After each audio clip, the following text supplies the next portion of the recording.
Welcome back to What She Said Sports. Welcome, welcome, welcome. All right, so we're gonna give it a minute for people to join us. Um, I did some research last night, and I was just curious about all of the scouting reports. We've talked multiple times about what did the scouting reports look like. So I took a look. In the meantime, while we wait for the people to join us, uh, the Cleveland Browns are playing golf today. The Cleveland Browns are out playing golf today, and they're taking a day off. They'll be back to work tomorrow. Kevin Stefanski gave a report, but then some of the Browns players are out there. So I don't know if our guy, Shedeur Sanders, is out there or not, but the Browns are out playing golf today, having a good team exercise. I don't even know if Shedeur Sanders plays golf. That's one of the things I don't typically see from the Sanders family, but, just like Shiloh snowboards, Shedeur might actually play golf. So I'm sure we'll hear about it. Now, one of the interesting takeaways that I kind of expected this morning is from the media, sports media. The same sports media that was negative about Shedeur all have the same story. Now, I told y'all when it gets to the point where all of the media is parroting each other, it's because they know something. And all of them are saying Shedeur should be number one, blowing everybody away with OTAs. And we know that that's the case, right? And then also, too, pointed out that Dylan did struggle, and he struggled with his height. A ball being batted down, him being able to see is a problem, but that they still like him for short touchdowns. Now, one of the things that I said about Dylan is that they weren't planning much for him. Honestly, it looks like when they got Pickett earlier, what did I say? He was going to be either the starter or the backup, but then they got Joe Flacco. When they got Flacco, they knew, oh, he's our starter because he played for them in 2023. But understand, Flacco has not played a full season since 2017. So they were basically hodgepodging some pieces together. And it seems like Dylan was a part of the hodgepodge, which is why they did not, I guess you could say, attend to the offensive line in the draft. What we have is good enough for Joe to hand off, for Dylan to get short passes to move the chains, or for Kenny Pickett to back up. That's what they were planning for. Why? Because it's already being pointed out that Cleveland might have or does have the first pick in the draft next year, and they're going after a quarterback. Now, Arch Manning is the one that everybody was talking about, but he's not coming out of school. There's another quarterback named Cade, who I think plays. Does he play for Indiana? I don't know who he plays for. But Cade and Arch Manning are the two names that popped up early. But here's a warning. That happened last year in 2024. Shedeur and Cam Ward, the number one and number two QBs in the draft, were nowhere in the top 5, almost outside the top 10 when analysts, ESPN, etc., did the projections of the quarterbacks going into last season. The quarterback at the top was from Georgia that moved over to Miami, Carson Beck. So I don't really buy into that, but here's what that does. It sets up who to look for. It sets up, it's a mental thing. It sets it up for, oh, these are the guys. And those are guys that people are going to look for. Those are guys that people are going to watch.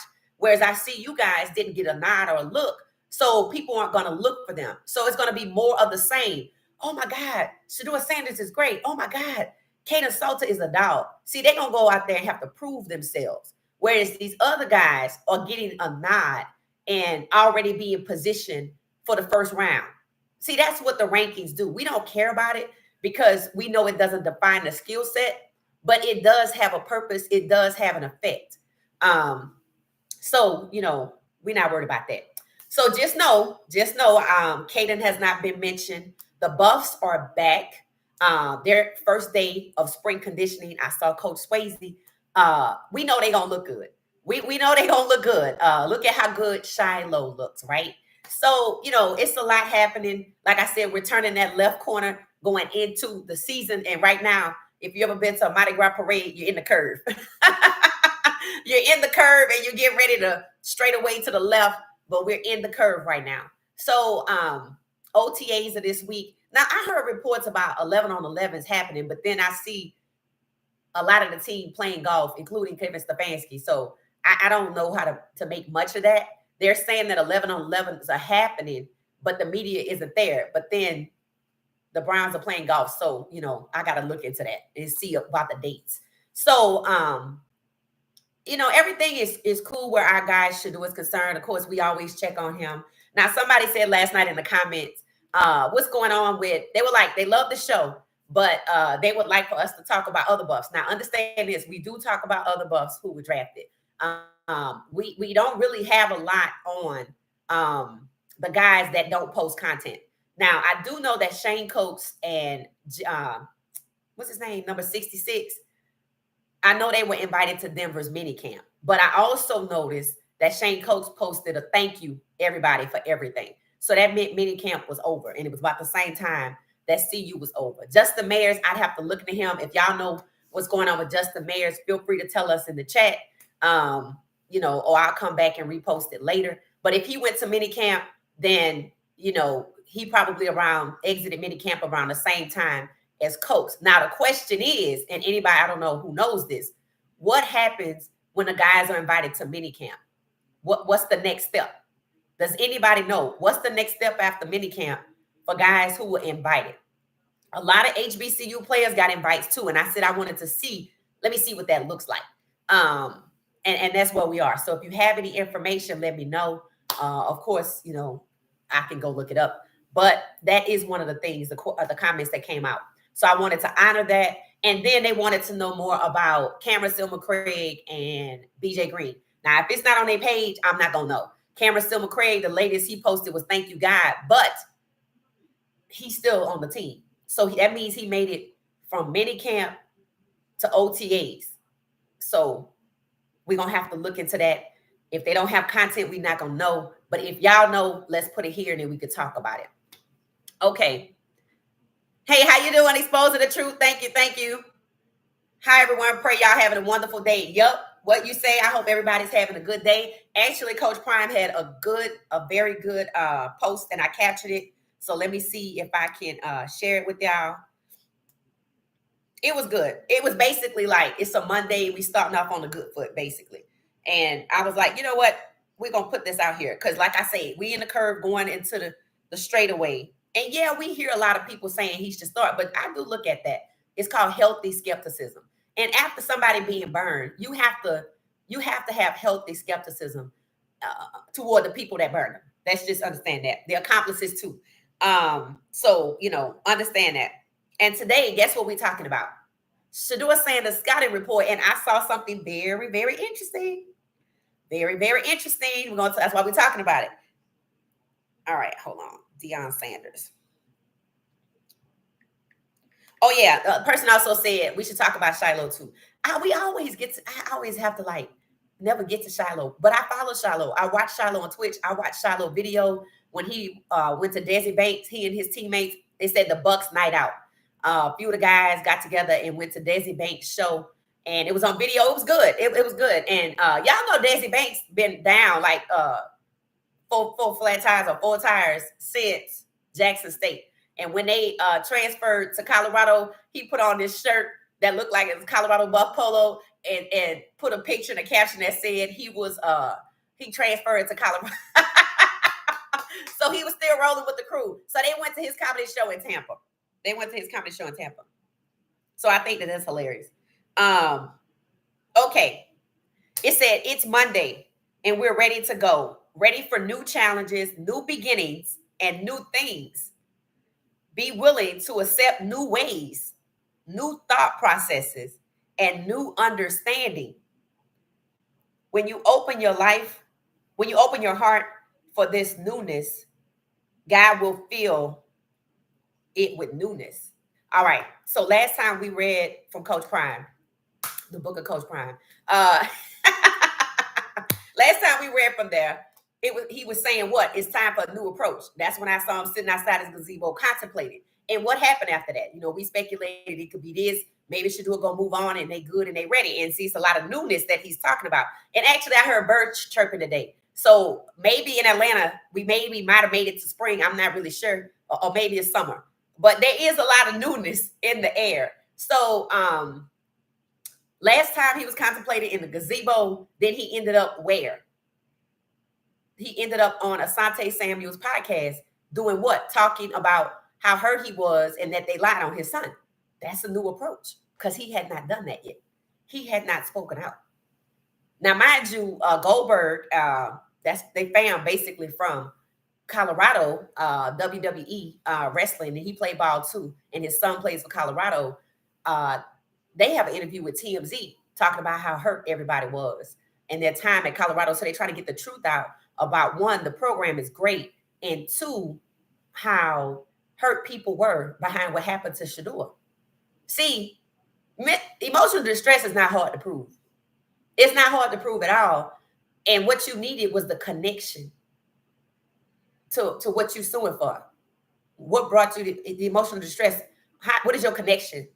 Fan base. It's not hard to prove at all. Not especially when you have people coming out talking about how hurt they were. And the Asante Samuel podcast, notice Asante brought up the lawsuit. I was like, okay, he brought up the lawsuit. So this thing, I already said it has legs. You got to get off this judge's desk. And if they didn't think it had any, if they thought it was frivolous, we would have known about it like that. To me, what this is doing is giving the NFL time to clean up its communicate.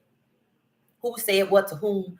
Don't let that get out. Delete that text. See, once upon a time, it was called shredding. And they used to shred everything. As soon as they heard something was going down, they shred everything. Well, you don't have to shred it no more. You could just delete. But see, it's a lot to delete. And somebody said they heard yesterday in this chat, I think the guy who may have been a Brown season ticket holder or somebody else said that the owners of the Cleveland Browns might be selling. Now, that's actually a good thing. That's actually a good thing. And the Saints need to be next and the Giants too. But I don't know how true that is or how immediate that is. I don't even know what the cause is, but I'm happy to find out. So we in the curve. It's a lot happening. If that case was frivolous, that's why it went from one judge to the other. So they hadn't kicked it out yet. They're trying to get help on the inside. Remember that their lead counsel for the organization itself, general counsel, comes from the Biden administration, not the current administration, but we know they have connection with the current administration. And we basically see the current administration pulls the chains. We also see that they do have some kind of protection because the NFL has not been fined. That's huge. You see how they had to see there's rules to data breaches, and they followed them and they hung it on the Falcons, all the well knowing it was them. Has that been updated? Has it been modified? Okay, it's not the Falcons, the organization that made $500 million. It's the NFL itself, the organization that made $20 billion. See, that's different. See, because your penalty could have to do with your gross receipts. So we in the curve. It's a lot happening that we waiting on to come out. The media, Shedeur can start. Yeah, we know he can start. So let's take a look at this scouting report. I found a few. There's a few. The Bleacher Report has one. CBS had a good one. Understand this. Everybody has Shedeur. First round, first year starter. Every single body. Okay? Now, mind you, people are going to be like, well, that's external. The Bleacher Report is different. Let's take a look at the NFL scouting report for Shedeur Sanders. Let's go. Okay. So hold on one second. Let me see. I got to turn my monitor to make sure y'all can see me.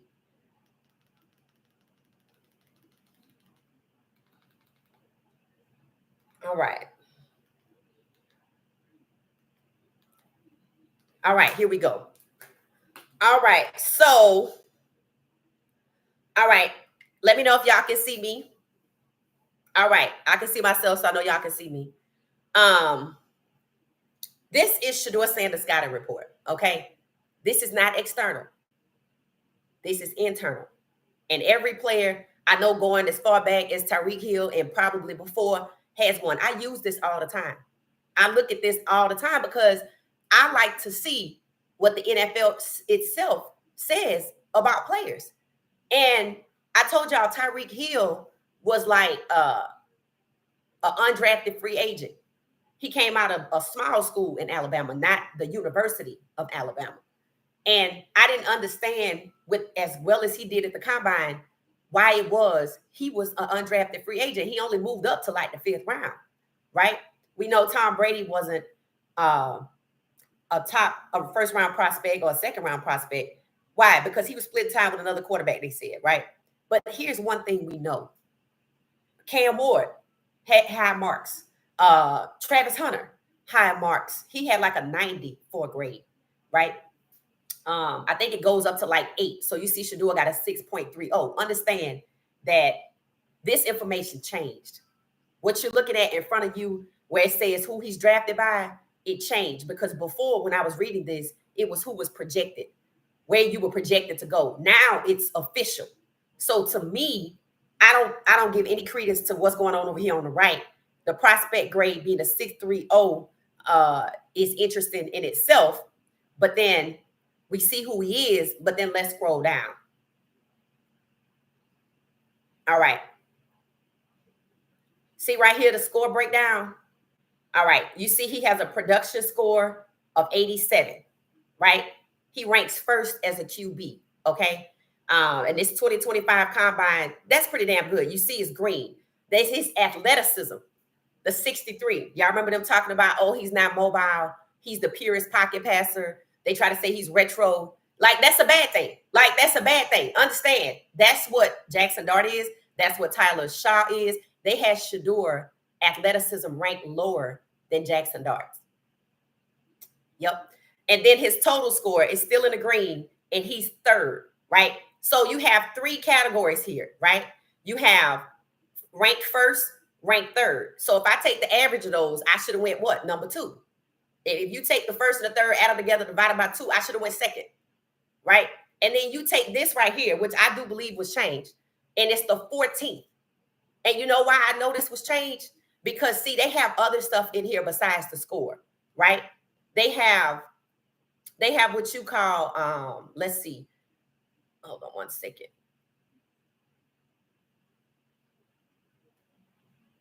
Okay, so this is his player bio, okay? His player bio. He's a 4-star recruit, top 100 overall prospect nationally. Passed for 12,000 yards, 166 touchdowns in his entire career. Team won national championship his senior year. That's in high school. Then it's Jackson State. Then it's Colorado 2024 second team Associated All-Press American Big 12 Offensive Player of the Year. First team All Big 12 finalist of the Davy O'Brien Award. Set school record with 64 career passing touchdowns. Led the FBS by completing a school record 74% of his 477 passes. Ranked second with 353 touchdowns and school record of 37 passing TDs, 10 interceptions. Fourth with school record 4,100 yards. Started all 13 games. Miscellaneous. His father's Deion Sanders. He won the Jim Thorpe Award at Florida State. Did we see Shedeur's award that he won, the Johnny Unitas Award? But it got Coach Prime info down here. I don't know why that's the miscellaneous, but it is. I don't know why that's on there. But I don't see he won the Jim Thorpe Award. I mean, not the Jim Thorpe, the Johnny Unitas Award. See, I don't see that on here. So, all right. Now, this is the analysis. What does this say right here? This is an NFL analyst. This is the NFL page. What is his draft projection? Round 1. So let me tell you what they did. And this is lazy. They went up and they changed this. They dropped his score, right? They changed this. They changed this. Understand this, because you see his rank is 14, right? We know Shedeur has mobility. All you got to do is watch the Baylor game, but that's not the only one. Shedeur had to run for his life. So how is he not athletic? You see what I'm saying? This right here is what they use. They changed this. So understand this. Hold on one second. So they changed this. So when you go down here, this is the same, but they left out some very important details, in my opinion. He won the Johnny Unitas Award. So what is that for? The golden arm, right? Maybe that's accidental. Maybe that's laziness. Maybe that's incompetence. Maybe it's intentional. I don't know, but that's not a priority. So let's keep it pushing. This is an NFL analyst. As you can see, this is the NFL page. We all agree, right? We all agree that that's exactly what we're looking at. You see here, a draft projection is what? From the NFL itself. 2 out of 3 categories. He's a what? Top 2 pick, right? But then you see in the middle, his athleticism was dragged all the way down when Shedeur ran for his life. So this is a lie.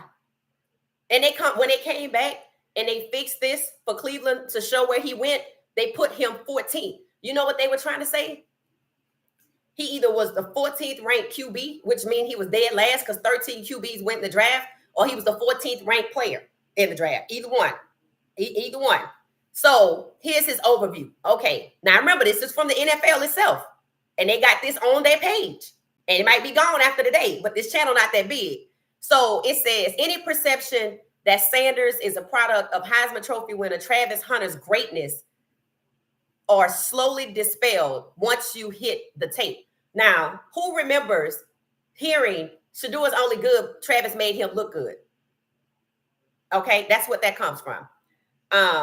It says he's seen mixed results under an intense, bright spotlight, but there are no signs his confidence has ever wavered. Sanders' possesses a baseline of poise, savvy, and accuracy, traits that are integral in becoming an NFL starter. So what the NFL is saying, Travis didn't make him. He got what it takes. He got what's necessary, what's essential, what you need. Damn, it was mandatory to be a starter, okay? It says he's slow twitch with standard arm talent and a longer release, but he worked around those limitations with anticipation and accuracy. He plays with decent command from the pocket and finds his rhythm when working on time and on platform. That said, he will pass on profits and look for the big play too often. Now, understand this. I heard somebody just praise Pat Mahomes for being what they call a dual threat quarterback that can extend plays. That is Shedeur. Shedeur extends plays. So essentially, that's not a bad thing because Pat Mahomes, his contract is over $400 million. And you don't hear them being negative about Pat Mahomes, do you? So let's keep it reading. So it says, okay, average velocity and slower rip times mean tighter windows against faster athletes. So throwing off platform or trying to do more than his arm talent allows it is ill-advised. All right. It said he's tough and willing to take the hit to complete the throw. And once he's locked into his target. So in other words, if he see, and y'all, what do we say? Shedeur throws them open. And they know to look at him. All his receivers and Shedeur are locked in. The defense think he going to the left. The receiver knows, like Travis. There's a touchdown that Travis made. He saw Shedeur run out the pocket and he went to the direction. He shook off the defender, went to the direction of Shedeur, and they made a touchdown. That's not bad. See, what they're trying to say is he doesn't play in a pro-style offense. That's what they're trying to say. Because he's taking a while to pass the ball rather than take the profit, hand it off, and give it to somebody else. That's what it is. They still trying to take these dual threat quarterbacks, which they say Shedeur is not. And they saying dual threat extending plays is what you want. What did you just read about Shedeur? He takes the time, and once he locks in on his target, he'll take the hit just to get to the target.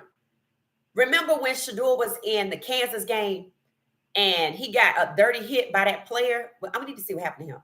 A dirty hit by that player. I forgot his name. What did Shedeur say? I was listening to hear if the crowd was cheering because I know the pass would have been complete. He was locked in. He had his target, and he lobbed it right down the field, and I think it was a complete pass. He's hella accurate. So why would I not do that? And honestly, if I had an O-line, that guy wouldn't have been able to get to him like that. I don't know what the hell was happening in the Kansas game, but people for Colorado on and off the field was in their feelings. I will tell you that. And it was crazy to me because they were playing in the NFL stadium, and I was like, this is foreshadowing. Some of these guys are going to the league. There's a video out there with Travis Hunter when he was at Jackson State. They played in Jacksonville Stadium, and I've seen people rerun it since the draft when he was like, I would like to go here. or something to that fact. And where is he? I'm not saying they saw that. They saw greatness, but they also try to limit Travis. So let's listen to this. Keep it pushing. It says Sanders is pocket mobile. Did you hear that? He's pocket mobile. They try to say he stay in the pocket. What did we see with Baylor? And finish clean alternate launch points. So let me read that again. Sanders is pocket mobile and finds clean alternate launch points. You heard that? That's not bad. Pocket mobile. They try to say he don't run out the pocket, but that ain't true. And finds clean alternate launch points. So in other words, he's smart enough to get out of the pocket, to extend the play, and find a clean place to launch the ball from. That's intelligent. That's strategic. Strategic people typically go on to be successful. But he often creates pressure and sacks when undisciplined pocket drops. So they blaming him for his sacks. They blaming him. And mind you, you hear the announcers say it, even in the Baylor game, man, this O-line is not giving Shedeur time at all. And people were like, it ain't all on the O-line. Okay, if 90%, 95% of it is the O-line and the other 5% is Shedeur, then okay. You can't blame him for that. You can't deduct him for 5% when you refuse to hold. See, they just didn't want to hold the O-line accountable. That's why they got mad when Shedeur was basically saying after the Nebraska game, how many times did the other quarterback get hit? That's a valid point. But they didn't want him to say that. Why? Because they knew it was a setup. They knew it was a setup. They knew it was a setup. On the right side for sure. They knew it was a setup. And they didn't want him to be able to hold anybody accountable. They didn't.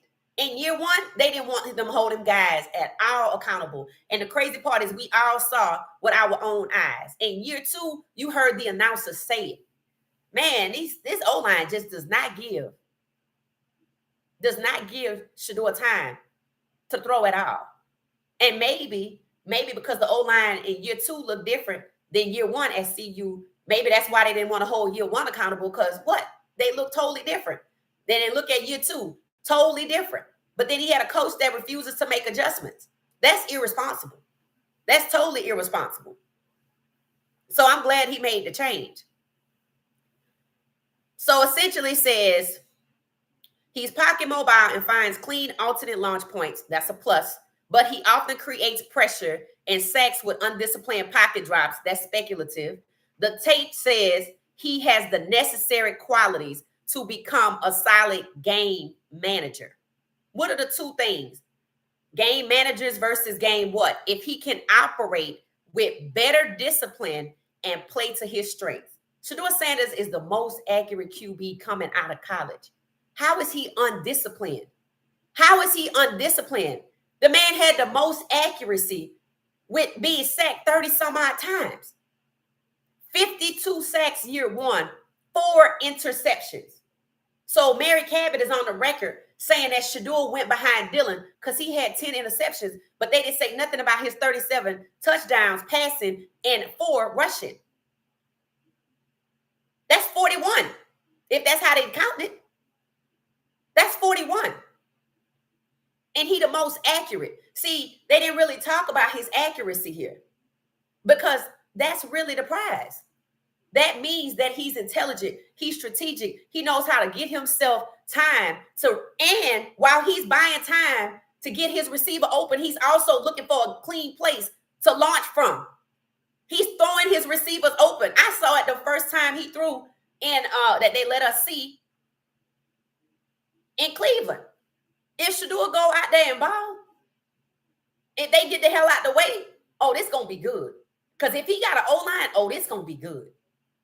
Because one thing he's been conditioned to do, and I know he knows this or not, is work without a decent O-line and still be successful. So even if Cleveland tripping all over their feet on the O-line, he gonna do what? He gonna get the hell out that pocket. He gonna roll to the left. He gonna roll to the right. He gonna throw his target open. His target gonna know, shit, I'm gonna go to the right because they think he going to the left, and he gonna throw them open.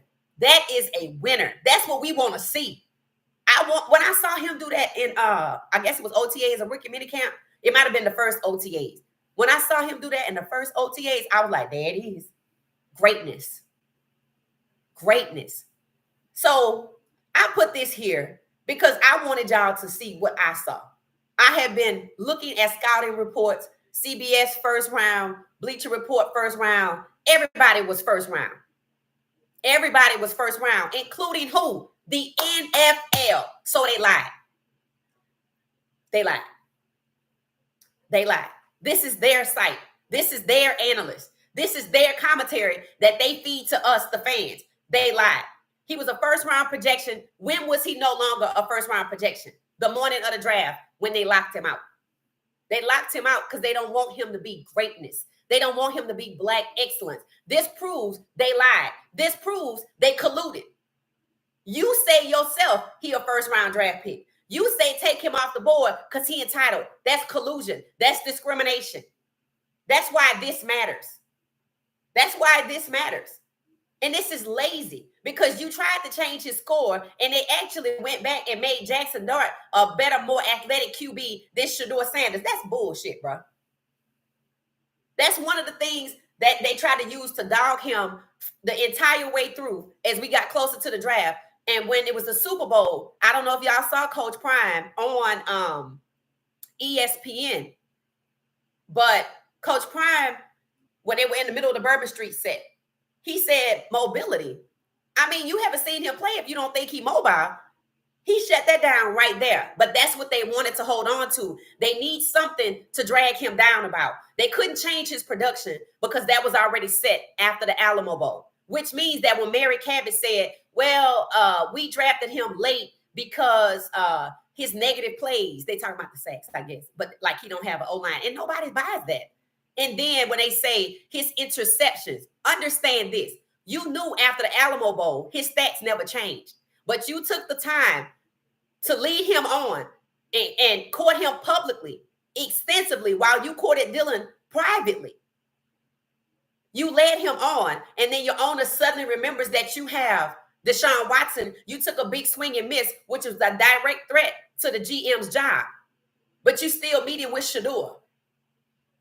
You still meeting with Shedeur, and your GM says, we were just waiting to see how low he goes.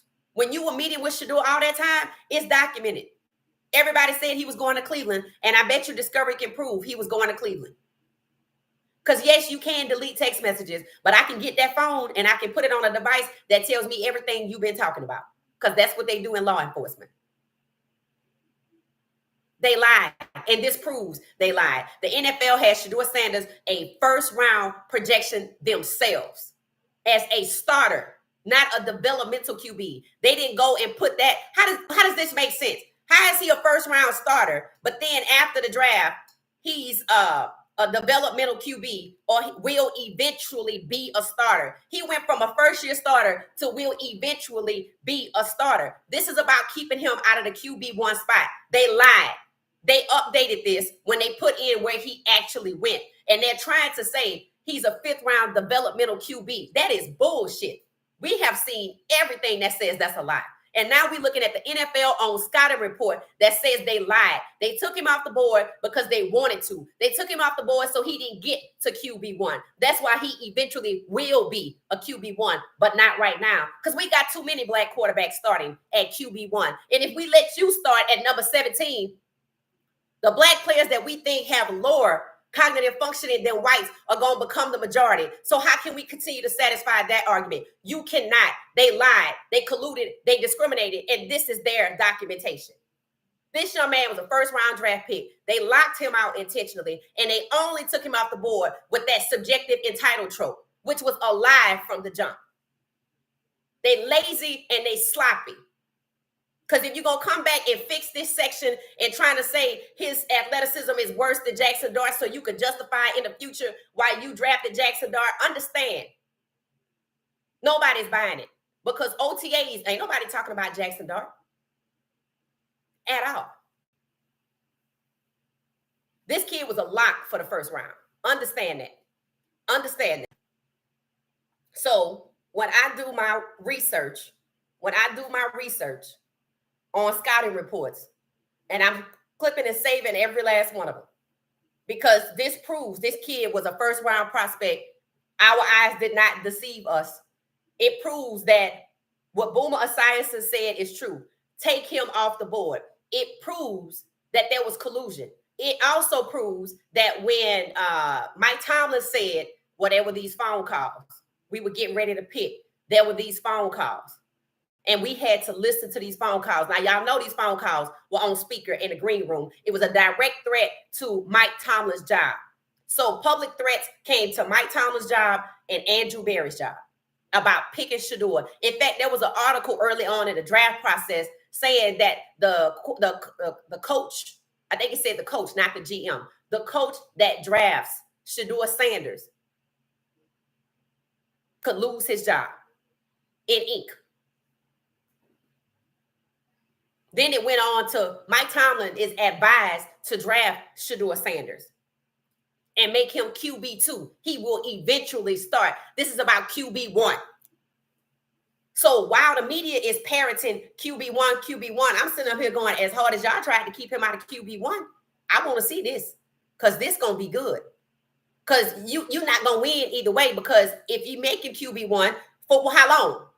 Because you're not QB1 for a few games. You're not QB1 for the preseason. And then where is his money? Understand this. I thought about this when we wrapped up yesterday. Understand this. If Deshaun Watson, after 22 civil lawsuits, got a fully guaranteed contract to pay him for whatever, Shedeur Sanders going to get his money because he don't have off-the-field behavior.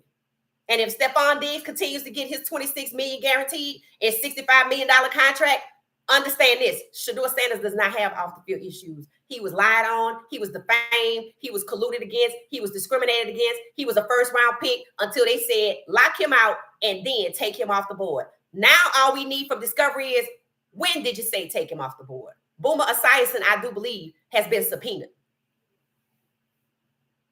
So it's a lot at stake here. We are in the curve. We are in the curve. This is a lot. So they need to sit Mary Catherine down somewhere because she's making it worse. But they sloppy and they arrogant. I just showed you the sloppiness. So let me see what y'all saying, what y'all added to the conversation. Let's see who in here. The Mara family owner of the Giants rather destroy Shedeur than appear racist for not drafting him over Dart. You know what? You know what? I'm gonna say this. I know, in my opinion, why. It's a couple of reasons why the Giants didn't draft Shedeur. One, they never had a black starting quarterback. So again, they didn't have to say nothing negative about Shedeur. They weren't going to draft him anyway. And here's the reason why they weren't going to draft him anyway. Because they thought and they believe that they saving that spot for Arch Manning. That's exactly what they're doing. They could have just went with that. And it's not like if he went there, they would have treated him right. So nobody was even looking in that direction other than the media. And it seems like maybe somebody on the inside was trying to force them there. Remember, I can collude with you and I can collude against you. But so what we saw the Giants do was come out on the offensive and say, he not good. We're not taking him because he can't read defenses. He not good because all the typical lies that they come up with. Because he don't know how to read plays. This man is the most accurate QB in college football after being sacked 30-some odd times. And he can't read plays. When you go listen to the last 2 minutes of the Baylor game that we watched on Twitch,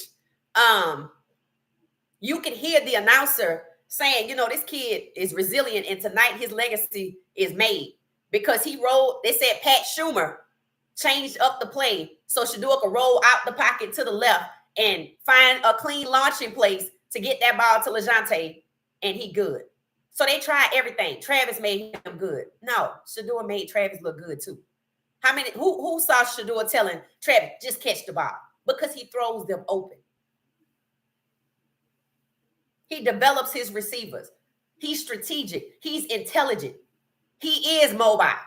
They don't like dual threat quarterbacks, no way. Don't even let them lie to you. You're going to start hearing, I already read it, 2024, 2025, trying to change Lamar Jackson to a pocket passer, trying to change Josh Allen to a pocket passer. So let me tell you what the play is right there. What Josh Allen, that people know him to be, is a dual threat quarterback. They know the athleticism and the dual threat capability is what, when you look at the history of the NFL, has rapidly opened the doors to black quarterbacks, and not just open the doors, but taking away the ability to devalue them, which is why they have risen to the first round, top 10, top 5. Top 10 in 2024, this was going to be top 5. Milroe, Cam, and Shedeur. So understand that this is the play. We got to hold back in this draft, number 17. That's Shedeur. They strategically made it Shedeur when they decided to rob a bank. Who we going to blame? Put this on Coach Prime. They stabbed him in the back, but it was more important for them to not walk away from that draft with 17 starting quarterbacks, because somebody would have reported in the news, the majority of starting quarterbacks in NFL are now black. People been watching the NFL for their discriminatory practices. If you go out there right now and ask the internet, Google, is the NFL racist, discriminate? No, does the NFL discriminate against black QBs? Somebody do it. It's going to say yes. And it's going to give you the history. It's documented. The AI don't think. It just fetches. It's just a damn good fetcher. So it's already documented.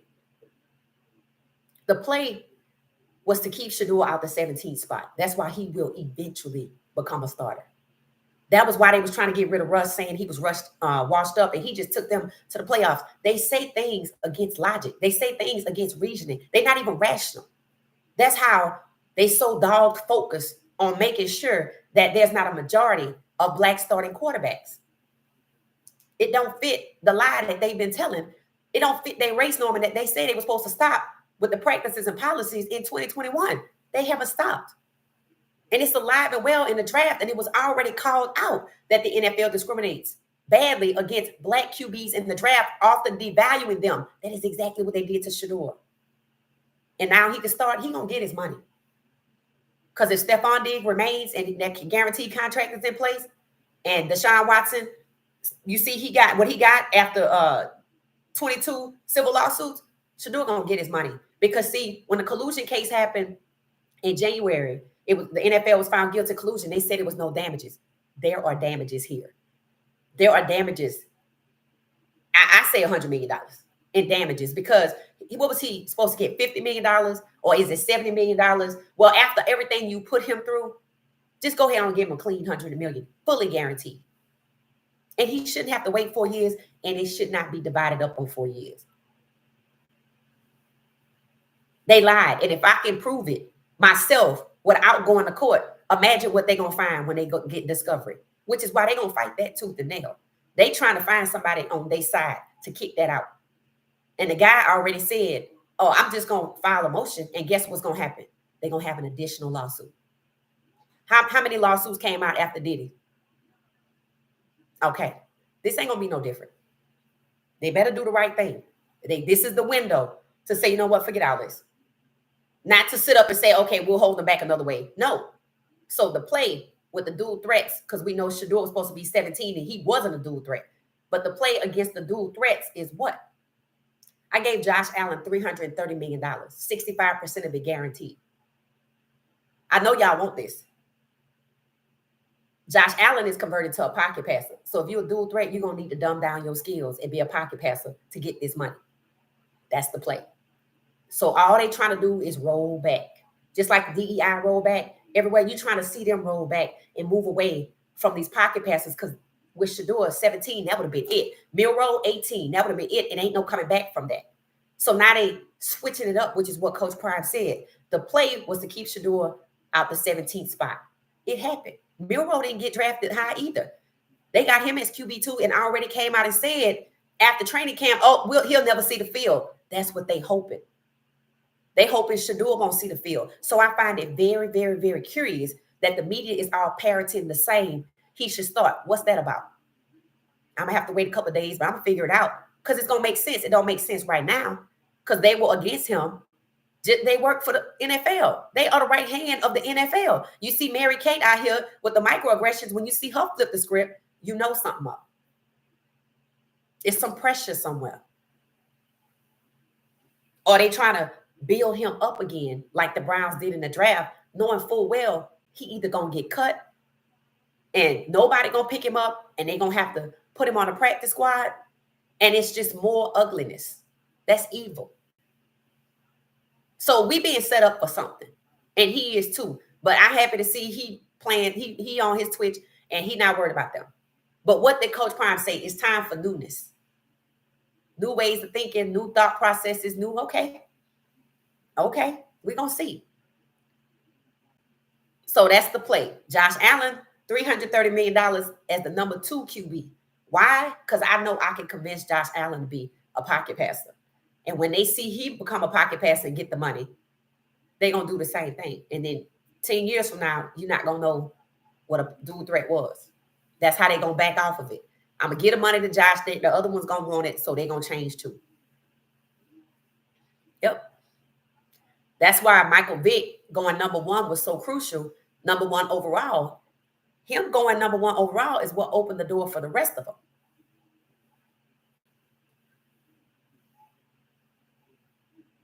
The Maras controlled Deion. The Maras colluded. Deion exposed it. Yep. Yep. It said, come on, y'all, get them likes up. Yes, get the likes up for me. 4588. Just take a minute. If you don't want to be, no, we're not going to know who you are. Hit the like button. This is gold. And this is a podcast. We say things, and then a few weeks later, other people catch up to us. So this is good information. This is blockbuster information. You don't even need Discovery to prove that they colluded. It's on their own site. Coach Prime and Pilar both had a serious lawsuit on their hands. By the way, their son was humiliated on national television by both the draft and the fake phone call prank. Right. And remember, the NFL made that prank possible by giving out his number, and it fell into the hands of people associated with the executives in the league. They don't want this discovery to get out. They don't want the emails and text messages to get out. But we know Shedeur Sanders' phone number was sent out on an email to 2,000 people. So now you get to see who was on that distribution list. And you get to see the waiver wire attached with it. Was it a Cleveland waiver wire? Was it a Saints waiver wire? Or did they just grab any waiver wire? You don't hear the media talking about that. That's huge. That's huge. And Pilar was actually the first one to call it out and say the Giants were lying. She was. And I was like, she ought to sue. That's her son. That's her son. I know she can't stand to stomach his seat. And Coach Prime, it did take him a while to speak out. And I'm sure his speaking out is strategic. But yes, he was hurt. But I did think it was interesting that Asante Samuel brought up that lawsuit. I'm like, okay. It said, after decades, I am no longer a Giants fan. Yeah, I don't know how you could be, because it's plain and clear what's going on in New York. And I told y'all they playing in Russell Face. And we going to see. Because supposedly Jackson Dart was supposed to be a developmental QB at number 25 in the first round. They just wanted 2 white QBs. And they chose the 2 white QBs they wanted. They didn't want Quinn Ewers. They didn't want Will Howard, who won the Natty. They picked somebody who's injury prone and his age makes him curious. Because that's what it says. Makes him. So why those 2? Jackson Dart, Ole Miss. What is it about Tyler Shaw? Where he from? Is he from Louisiana? Is he from Kentucky? Is he from where is he from? What is it about him that they believe they can get him to do whatever it is? That pick didn't make sense at all. Neither did that JUCO champ that they have down there. So New Orleans on a different type of time, which is why I'm glad Shedeur didn't go. They have Shedeur's comp as Geno Smith. I'm like, what? All I know about Geno Smith until now, he gone to the Raiders and did decent in under Pete Carroll is what? He been moved around from team to team to team. And when you send out somebody's phone number to 2,000 people who did not need to know, and that's important to say it that way, because that's a data breach. That's the language used when you talk about a data breach. You don't give people access to data that do not need to know. That's why I keep saying it that way, because it's a data breach. And they haven't been fined for that yet. And it makes a difference when it's a $20 billion company versus a $500 million franchise. That was a good interview on Asante's podcast. Yep, it sure was. I've been keeping up. I've been keeping on an eye on Shiloh. Okay, Blue Moon, thank you. It said, we are bringing eyes to this issue greater Now, because of social media, yeah, that's it. Fans got to come together and make those dollars shrink. Anything else is just talk. Right. And I asked yesterday for the guys that were in the chat who said that they were Cleveland Browns fans. I said, okay, what's y'all goal up there? Where if he get cut, nobody pick him up, they put him on a practice squad, or they bury him at the back of the depth chart. What's the goal? I didn't get an answer. But I'm gonna find somebody in Cleveland to talk to, and I think I got a good idea of who to find. I just got to take the time to find this person. So there's a lady who spoke out after the draft. She wasn't on camera. She was a long time Cleveland Browns fans. I think I told y'all this. She says she's been a fan since the Eric Metcalf days, and that goes back to UT long time ago. And she was upset. I need to get next to her. So if anybody know who that is, somebody emailed me a link to her podcast. So I need to go back to that. Or if anybody knows who it is already, like, oh yeah, I know who you're talking about. If you know who that person is, email me and let me know. I need to reach out to that person. If not, I'm gonna have to try to see if I can get next to her on social media. And that's gonna take me a minute. Because I move like this. So I think she's the perfect person to talk to. I asked were there any CU aunties in Cleveland. They the perfect people to talk to. Because when you're not on the ground, you need somebody that's on the ground. And you need somebody that's objective and can see what took place with Shedeur, was not right. And I've been a long time fan. This hurt me, this hurt this person.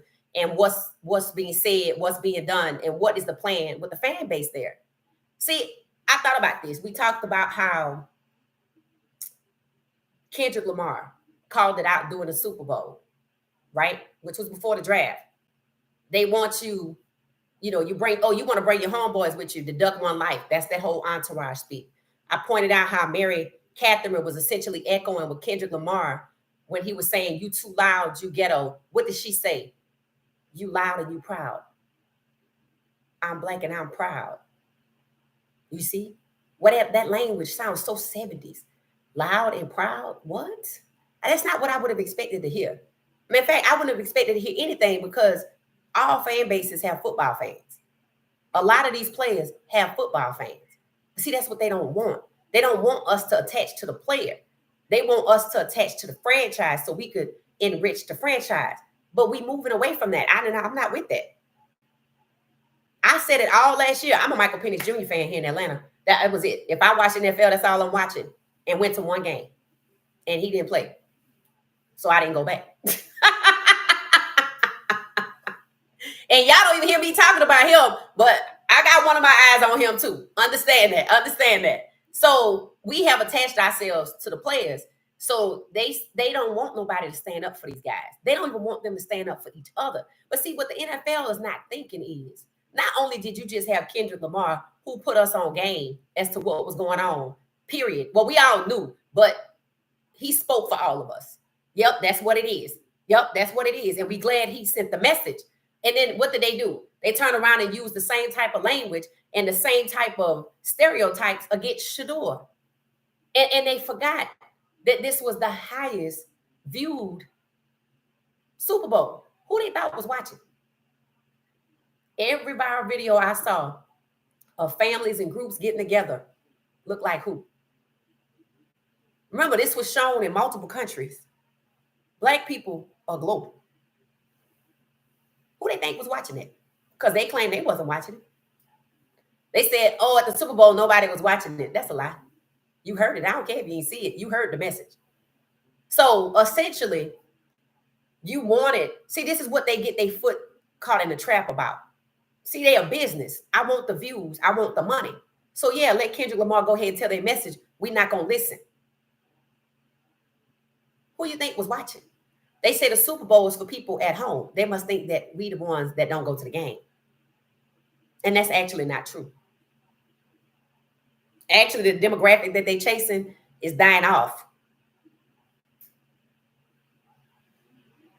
Literally. The league been around since 1920s or late 1800s or something like that. A lot of those people are dying off. And the younger generation, they watching soccer. Hell, they playing pickleball. My daughter and her friends had go play pickleball. A lot of people don't want their kids playing football because it's a violent sport. So they like, yeah, we'll take the viewers on the Super Bowl. Yes, that's great. It was better than what they anticipated, believe me. But then they try to go directly against these same people that they put that show on for, because they don't expect us to stand up for each other, even though in 2020 they saw, oh, black people stand up for each other.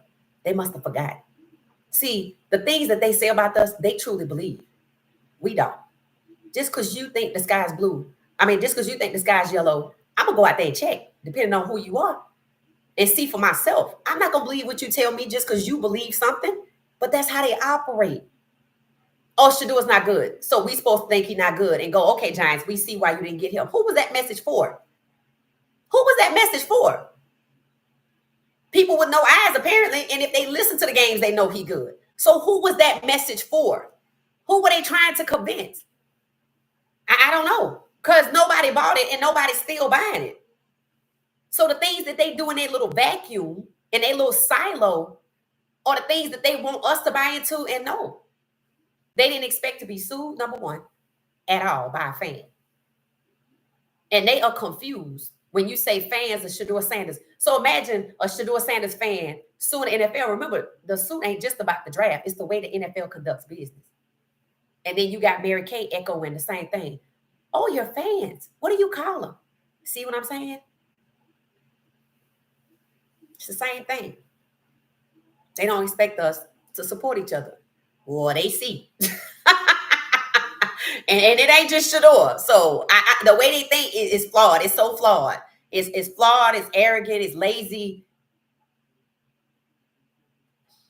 And it's definitely not strategic. It's definitely not strategic. So yes, we are bringing the issue to light, and we're going to get next to some people in Cleveland. Cleveland needs to move on from Andrew Berry. He was Shedeur's nemesis on draft day, right? And I'm starting to hear praise for him. They said, well, one thing you can't say about Andrew Berry, he know how to get somebody for cheap. He know how to get a wide receiver for cheap, pennies on the dollar.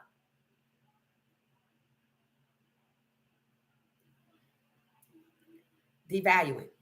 Charles Woodson is a minority owner now with the Browns. Yeah, let's see how much power he have, because he was asked, what is he said he's going to do. See, y'all got to remember, they put some of these people in place that have melanin to look like stooges. Okay, I like Charles Woodson, but he going to find out what he getting himself into, because they had already denied him. And at the Vegas Super Bowl came back unexpectedly. Hey, you still interested? Because they had a plan. Because I knew last year just like they knew last year, and they knew more than I did last year. And I see exactly what's going on with these dual threat quarterbacks. They didn't like them anyway. Half did because they wanted to profit from them. I want one. And the other half was like, no, because they black and that's not what I want. And I see the play with giving the number 2 quarterback in the league all that money. And he's white. He's not black. Yeah, Lamar Jackson got robbed. Lamar Jackson been colluded against 2 or 3 times. He just don't even worry about it. I don't know whether that's good or bad. I got to think about it. It's good that they don't take you off your path, but I don't know if it's good if you don't hold them accountable. See, but if you hold them accountable, you lose, and they want to play. So they got to find a way to balance accountability, and I guess that's where the fans come in at. So I'm going to get next to that lady in Cleveland. So yes, he is. It said, Queen, why are they trying to hide Shedeur progress with 11 on 11? Okay, so that is true. Okay, because you can see, and that's in direct opposition to what they want to do. And Mary Catherine's behavior tells you that they up to something, because she treated him like, we don't like you. Cool. And I don't have no problem with them trading him. But are they going to cut him and let him languish? Are they going to put him on the practice squad? Or is he going to Jacksonville? Because if he go to Jacksonville, I'm good. I'm a Jacksonville fan like that. But I don't have any faith in anybody to make an independent decision where owners are concerned. Because if the one owner can get up and say, take him off the board, and the other 3 colluded with him, they don't have no independent thought. They don't move like that. Remember, the phrase that an agent said is the owners are incestuously close. What one do, the other one gonna do. Collude. And matter of fact, that was said after a collusion case, because that's what they do. And they did it with Shedeur. The only thing that they did not expect to happen is for 47 to pop up. So they had to, you know what, where he gonna go? Cleveland. If Andrew Berry really wanted to get Shedeur for pennies on a dollar like he did, he would have been thrilled to death. He would have been excited. Or somebody over there would have been excited. They look like, oh shit, we in trouble. Because you are. Because now you got him, and every day you being exposed. So yeah, they hide him from 11 on 11 because they don't want nobody to see. Because why? He should be QB1. What you think, the media is now working against the teams? No. You got to look at them with healthy skepticism to go, now why all of a sudden y'all think you ought to be QB1 when they clearly fighting it over here? I'm just glad to see that people realize that they fighting him on QB1. So as long as Shedeur is okay, I want this to continue because it proves what I have been saying from the jump. This is about 17 of 32 and this young man being QB1. They do not want that. And it has nothing to do with Coach Prime. That's just a bonus. I got to make it look like that. That's a scapegoat. They made him a scapegoat. That's why he was hurt. Those people called him family and friend. But when 10 people get together and rob a bank, somebody got to take the blame so they don't get exposed. And that person was Coach Prime. So we're going to have to keep up with why they hiding him. We get ready to wrap up. We're an hour in. People got to get back. It said no Fortune 500 company exists without the pockets being at stake. The NFL is a multi-billionaire corporation. Right, James. And they actually felt like they were above reproach. Who gonna hold us accountable? Because they think everything they do in their own strength, which means they don't believe in God, number one. Number two, they don't anticipate the unexpected, which is exactly how Shedeur got in the league in the first place. Because believe me, they were pushing him all the way out. I don't know why people find it hard to believe after you hear Boomer Esiason say, yeah. They said, take him off the board. That's why it was just a free fall. Because he was going to be an undrafted free agent with the rest of the guys. And it was going to only take Travis. I don't know what message they think they're saying. Because Travis's personal life, nobody's trying to be like Travis. I like Travis, but nobody's trying to mimic Travis' personal moves. And you a whole person on and off the field. So that's not working. That's backfiring in itself. Because that's more of a circus than Shedeur would have ever brought. Shiloh is perfectly down there in Tampa filming after hours with his crew and himself and the guys. And it looks great. It looks great. And he got camera crew around him. Nobody, they're not saying nothing about it. You don't hear nothing? Maybe because they doing it at their house, but it's happening. So that's how you know it's not about the Sanders. It's not about Coach Prime. It's not about Shedeur and his celebrity because he going to have that regardless. Yeah, do they want him to be the face of the league? No. But I was going to ask y'all this. So, okay, who's the perceived face of the league of the rookies right now? Tell me. Just drop the first name. Out of Cam, Shedeur, Travis, and just pick somebody else. Who's the perceived face of the league? Who do you see positioning to be the face of the league? Just drop one name. Let me scroll down to the bottom to see what y'all say. Shedeur. Don't forget to hit the like button. Yes, please hit the like button. Shedeur, Trav. Okay, so let's talk about that, Rodney. Rodney, Political Lil, and Brewster. Brewster and Political Lil said Shedeur. And Rodney said Trav. And Jackie said Shedeur. It should be Shedeur. Okay, so yes, facts. It should be Shedeur. So that's one question. Who do you see the NFL pushing to be the starter? Go ahead with the name. I mean, not the starter, but the face of the league from the rookies. Who do you see? We know who should be it. Who do you see being positioned? Like, I want this person to be the face of the league. Who do you see? Let me see. I got nothing, but it should be Shedeur. All right, Travis. There you go. There you go. Okay, there you go. Travis. You don't see the league positioning Shedeur as the face of the league. You don't see that at all. That's happening by the sheer will of God and his fan base. Understand that. Cam. Nope. Okay, Rosemary says she see Cam. Kimberly says she see Travis. Regina says she see Travis. It's Travis. Okay, here's the thing. Yes, it should be Shedeur. But if they try to hold him out of QB1, understand when they whine about his celebrity, because they don't want him to be the face of the league. He didn't sell the most jerseys because of the NFL. They couldn't control that. Those are things that they cannot control. He sold the most jerseys because of his celebrity, his popularity, his fan base, and football fans. Things that they can't control. So they're hiding him from an 11 on 11 because he's selling the most jerseys. Y'all already saw he's the best. And now we don't want him to start at QB1. That's what this is proving. And the person that they want to position as the face of the league when it comes to the rookies is Travis Hunter. Why is it not Cam Ward? Because he's a black quarterback. They don't want the black quarterbacks to be the face of the league. Lamar Jackson should have been the face of the league long time ago. You should have saw him everywhere. And after they dogged him out in the draft, he won a unanimous MVP the next year. They should be hyping him up on every NFL campaign. You should see Lamar Jackson. That's what businesses do. They hype up their stars, except for the WNBA and the NFL. They hype up who they want. They don't want these kids with celebrity because they can't control. They can't control what's happening with people showing up for Shedeur. They figured, they put the players in such a position that they don't want the players to support each other. They want them to be individuals and express individualism. Oh, well, that's him. That's how they want Travis to feel about Shedeur. Oh, that's him. That's really what they want. They want Travis to distance himself from CU and Shedeur to say he was the only good person that came out of CU when that's a lie. And the fact that he's selling the most jerseys, explain it. The fact that he balling out in practice, balling out at OTAs, just like he balled out at CU, tells me, you know what? He pro-ready. And Travis pro-ready. And the other guys are pro-ready. LaJohntay and Jimmy. And I'm sure BJ Green is pro-ready. I'm sure Cameron Silver-Craig. I don't get to see them. Because if they don't post it, then I'm not going to know. But I get to see Jimmy Horn Jr. because Carolina Panthers love him. I get to see LaJohntay because Baltimore love him. I get to see Travis because Jacksonville and the NFL love him. I only see Cam when I see Tennessee because he's a quarterback. And I told y'all this was going to happen. I'm like, he ain't safe. Caleb Williams got sacked 68 times. And I'm not saying that's going to happen to him, but there is a campaign to make sure that these guys are not the face of the league. They want to pick and choose who it is so they can control it, and they want it to be Travis. Make no mistake about it. Travis, Shedeur, and Cam are all good.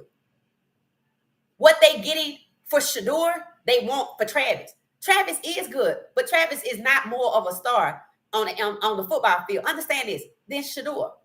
Did Travis have a number one jersey? No. Because Shedeur bring that something else. Travis is good, though. So is Cam. They have three that they can highlight. This is the WNBA's problem. All those rookies they had with Cam and Angel Reese are all good. They could have highlighted them all and had all the fan bases of their schools buying into it. But they don't want that because they can't control it. I want it to be Caitlin Clark. Even though she wasn't the best, Arike Ogunwale was and still is from the little that I've seen. And they put people on a team in Chicago to make sure Angel Reese is not the center focus. And if I was her, I'd be like, when this contract is up, I'm done. I'm doing Unrivaled only. Because they still trying to hold her back.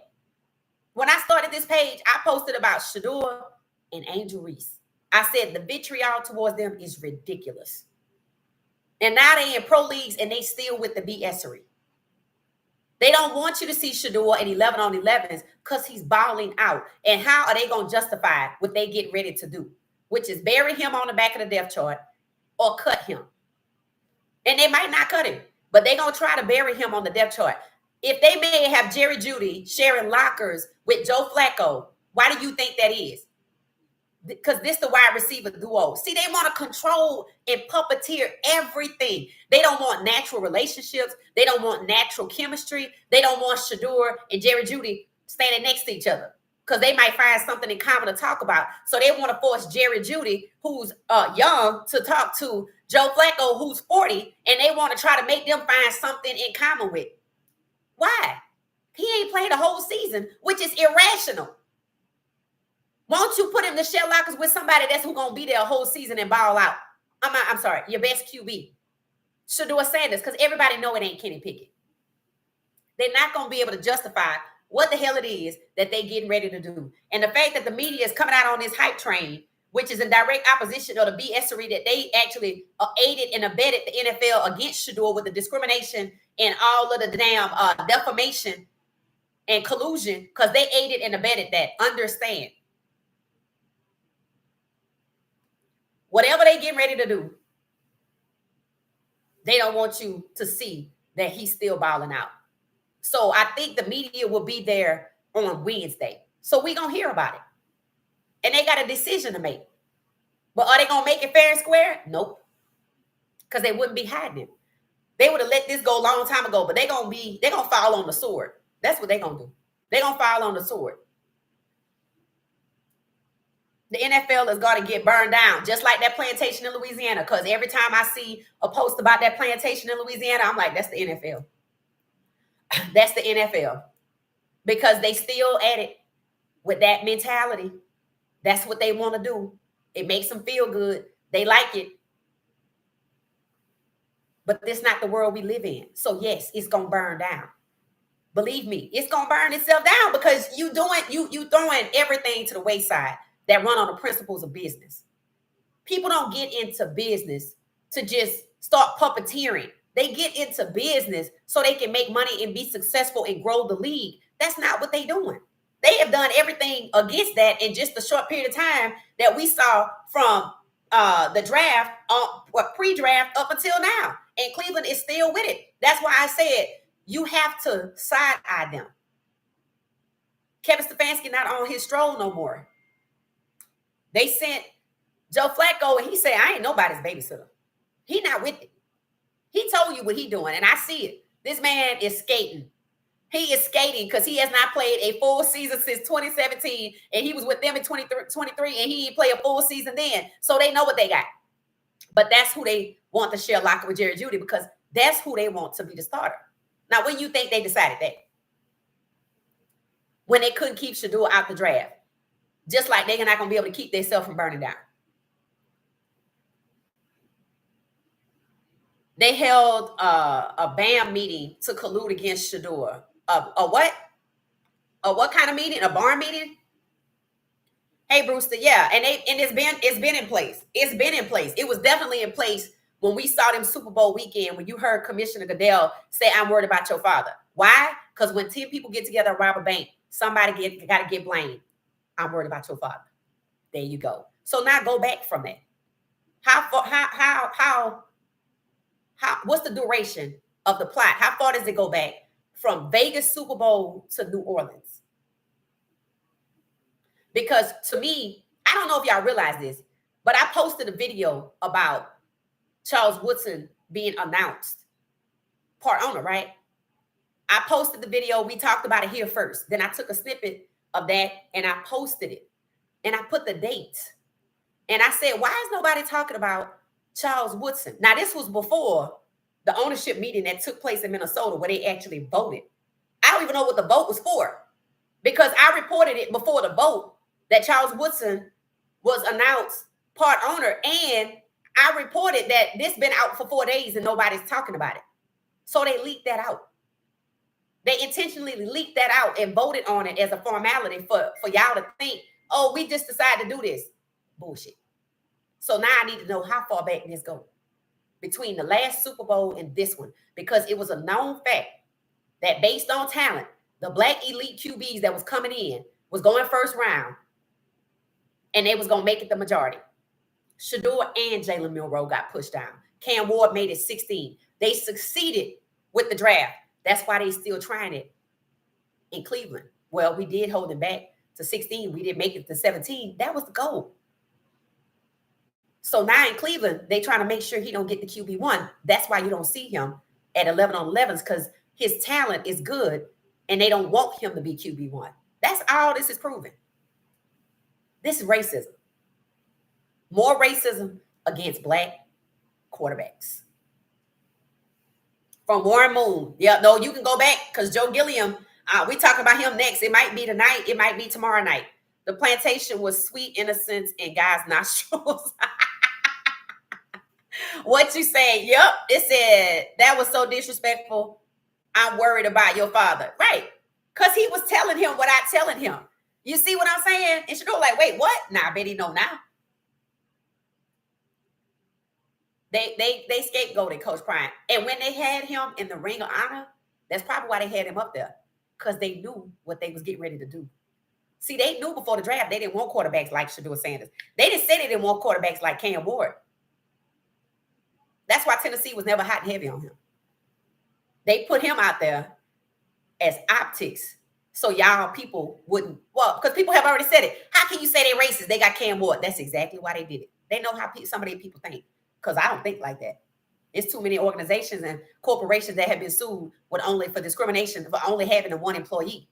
And see what organizations don't understand and the NFL don't understand. See, culture comes from the top. So you got the top people bringing the racism. Guess what the little minions at the bottom do? Even with the one person that's there, they hang nooses in their locker. Because that's the culture you have set. And it goes viral and it's known. We only got one black guy because we don't really like black people. So then guess what? Stupid does. Just like the prank. It's the same thing with Shedeur and the prank. They said all these things about him, so much so that these whatever thought, oh, we good, and they recorded it. Because the culture comes from the top. That's why they don't want nobody filming in the facilities, because they don't want y'all to pick up on nothing. So I guess Bucky, if he get to do it, it's gonna be some outside stuff. But we're gonna see if that even happens. And yes, it should be Cam Ward, the face of the league, #1 overall, and #1 what? QB, which is what? The Kings, the most important position. And I told y'all, when blacks eventually take over as the majority, and they getting ready to do it with Shedeur at 17, or somebody else at 17, but it should be Shedeur. They're gonna change and make a tight end or offensive lineman the most important position. In fact, offensive linemen finally got an award for the offensive lineman. The position that's not the most, that does not have the most black people, is one that's gonna get the nod. That they're gonna start paying, because I'm seeing how they starting to pay some of these tight ends. I'm like, yo, okay. They tight ends for a reason, because they don't have the speed to be receivers. But why not the receivers? Yeah, why wouldn't you just make the receivers? Because who's the receivers? Exactly. Look at NASCAR. That's exactly what happened with NASCAR. Some dude found his a noose in his locker. See, that's what happens when that's your culture at the top, and you do it all behind closed doors, like sending out an email to 2,000 people who waiting right now to see, are they really gonna cut him like they played like they was? Yeah. There's people that already know what's getting ready to go down. Just like they knew what was getting ready to happen in the draft. And now let's go back to Charles Woodson. Yeah, let me see. Y'all turned him down. But then in Vegas, after the Vegas Super Bowl, that's where it was like this. And they said they didn't take no time. Just come on, let's meet the owners. It was like a rush. They just rushed him through. Why rush him through a year ago? But then you vote on it this year on the 20th, but you leaked it out on the 15th. How do I know about it before it happened? Because that's what you want, because this lawsuit is out here and you're trying not to look what, which is why they came to him last year and said, hey, you still want to do this? And then they just rushed it through. And then, oh, we voted on the 20th. And one of the things, the talking points of his interview, oh, this been set up. It sure has. So I could just go back to last year and start looking. So you always need a looking point. You always need a point to look. You always need a point to look. And I think the discovery goes from the draft last year to the draft this year. So that means it don't get the Super Bowl. But another lawsuit could get that. So have no fear. Have no fear. Saquon ruined the plan to lowball the running backs. Yep. And you know what was crazy? What was said in the draft, L? It was said that running backs don't deserve to get paid like that. They shouldn't even be in the first round. But they want you to have a pass, a pro style offense where you either throw to the receivers or hand off to the running backs, but they don't value the running backs. Because who are the running backs? Any position held by the majority of black players, they do not value. Oh, and they trying to change Aston Genty. So Aston Genty ran for over 3,000 yards in college, or probably last year. And now they want to tweak, and I guess he just stands straight up and run. Now they want to make him bend his legs. I'm like, why are y'all messing with this? Because that's what they do. They want to make the NFL be so different and harder to attain that like it's rocket science. Like when you join the NFL, now you need to have a biochemistry degree to make the job successful. He ran for 3,000 yards with his legs straight. Why you just can't let him do that and adapt? Because that's not what they want to do. They want to use their archaic systems and ways They pro-style offense. He got to bend his knees. What? See, that's just foolishness. But I paid you a lot of money, so you're going to do it. And if it causes you a problem, so what? That just means you're not ready for what we have. That mean that was child's play in college. Nah, get out of here. He was successful with 3,000 yards on the Heisman stage, and now you want some archaic crap to work. That's who is getting steams, open spots for the RBs, and at the time to throw you to your QB, the O lineman. Interesting. All right, y'all, we're going to get out of here because we 20 minutes past when I said an hour ago. They also want to appear as a savior, right? The love broke and grateful hate. Oh, yeah. Russell Wilson is married to Sierra. Yeah. O-line has been underrated for long enough. That front seven can have a turtle looking like Tom Brady. Well, you know what? If that's the case, why didn't Cleveland invest in theirs?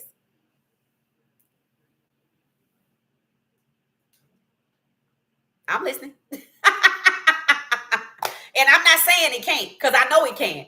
When I see other O-lines play, I know how Shedeur should have looked. So I totally agree with you. So why did not Cleveland invest in their O-line?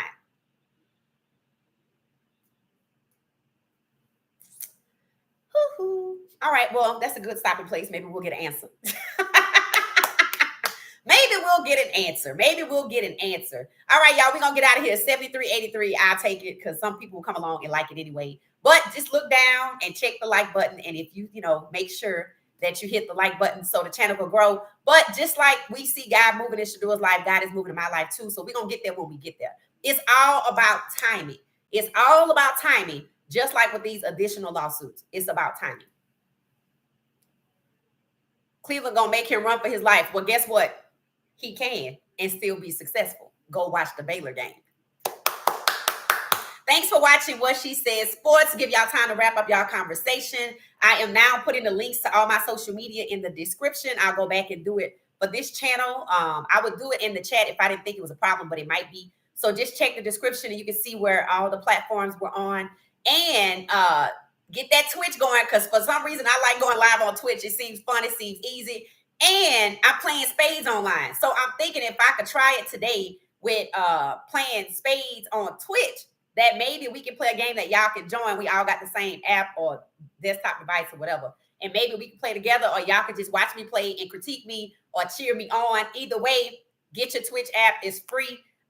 It's just another platform where we can do more things. And I think that's fun to keep bringing our community together and keep growing our community. Don't forget, we have memberships. If you like to come all the time and hang out with us, consider a membership. It helps to support the channel financially so I can keep going. Because, yeah, now I got to go get next to somebody in Cleveland, and that takes time. So we do have memberships. Thank you for new subs. Thank you for new followers.